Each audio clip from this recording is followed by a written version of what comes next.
Hi friends, welcome to చపాబన్బోడా. ఈరోజు special మా హోటల్ స్టైల్ సౌత్ ఇండియన్ చామగడ్డ పులుసు. ఈ కర్రీలో ఎటువంటి గరం మసాలాలు వేయకుండా చాలా సింపుల్గా చాలా టేస్టీగా ఎలా చేయాలో చెప్తాను. పక్కా నేను చెప్తున్న మెజర్మెంట్స్తో ప్రిపేర్ చేయండి. ఎగ్జాక్ట్ మా హోటల్ స్టైల్లోనే చేస్తారు మీ ఇంట్లో. అలా యాజ్ టీజ్గా ఉంటుంది. సో ఇంకా ఆలస్యం చేయకుండా ప్రాసెసింగ్ స్టార్ట్ చేసేద్దాం. స్టవ్ ఆన్ చేసి ఒక కడాయిలో 200 ml వెజిటబుల్ ఆయిల్ తీసుకొని ఈ ఆయిల్ కాసేపు హీట్ అయ్యాక ఓ 2 టేబుల్ స్పూన్ల ఆవాలు వేసి ఓ 2.5 టేబుల్ స్పూన్ల జీలకర్ర చల్లేసుకొని ఓ 4 ఎండుమిరపకాయలు యాడ్ చేసి ఓ 3 కరివేపాకు రెమ్మలు చల్లేసుకొని కాసేపు ఆయిల్లో చిటపటలాడిన తర్వాత హాఫ్ కప్ల నైస్గా చాప్ చేసుకున్న గ్రీన్ చిల్లీస్ వేసి కాసేపు ఫ్రై చేసుకొని దాదాపు 2.5 కప్ల ఫైనలీ చాప్ చేసుకున్న ఆనియన్స్ వేసి ఈ ఆనియన్స్ ఆయిల్లో బాగా మగ్గాలి. అప్పటి వరకు స్టవ్ హై ఫ్లేమ్లో పెట్టి కలుపుతూ 5 మినిట్స్ కుక్ చేసుకోండి. ఓ 5 నిమిషాల పాటు కుక్ చేసుకున్న తర్వాత ఇలా బ్రౌన్ కలర్లో ఆనియన్స్ వస్తాయి.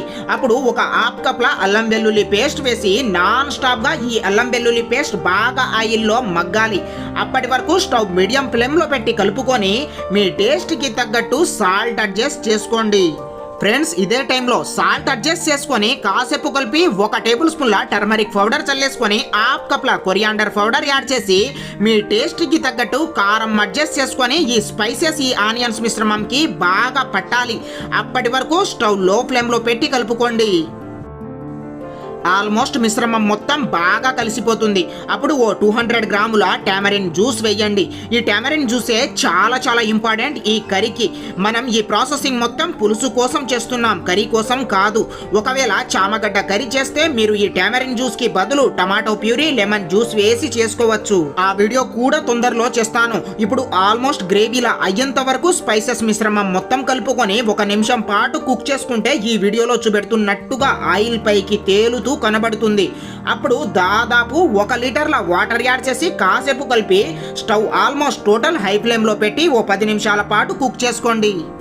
10 మినిట్స్ తర్వాత మూత తీసేసి చూడండి, ఇలా సలసలా మరుగుతూ ఉంది ఈ కర్రీ గ్రేవీ.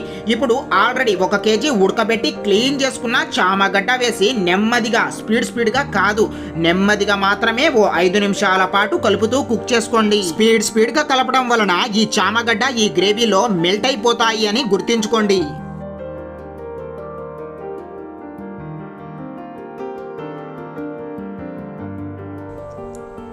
ఓ 5 నిమిషాల పాటు కలుపుతూ కుక్ చేసుకున్న తర్వాత ఫైనల్ గా చాప్ చేసుకున్న కొత్తిమీర చల్లేసుకొని కాసేపు కుక్ చేసి సర్వ్ చేసుకోండి. ఎగ్జాక్ట్ పక్కా మా హోటల్ స్టైల్ చామగడ్డ పులుసు రెడీ.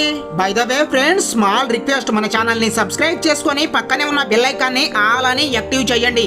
ఫ్రెండ్స్, చాలా మంది ఈ బెల్ ఐకాన్ ని ఆల్ అని యాక్టివ్ చేయడం మర్చిపోయారు. అందువలనే నేను వీడియోస్ అప్లోడ్ చేసిన వెంటనే మీకు నోటిఫికేషన్ రావడం లేదు. ఎందుకంటే మీరందరూ ఆల్మోస్ట్ నేను చేసిన షార్ట్స్ ద్వారా సబ్స్క్రైబ్ చేసుకున్నారు. ఒకసారి మీరు కూడా ఈ బెల్ ఐకాన్ ని చెక్ చేసి ఆల్ అని యాక్టివ్ చేయండి.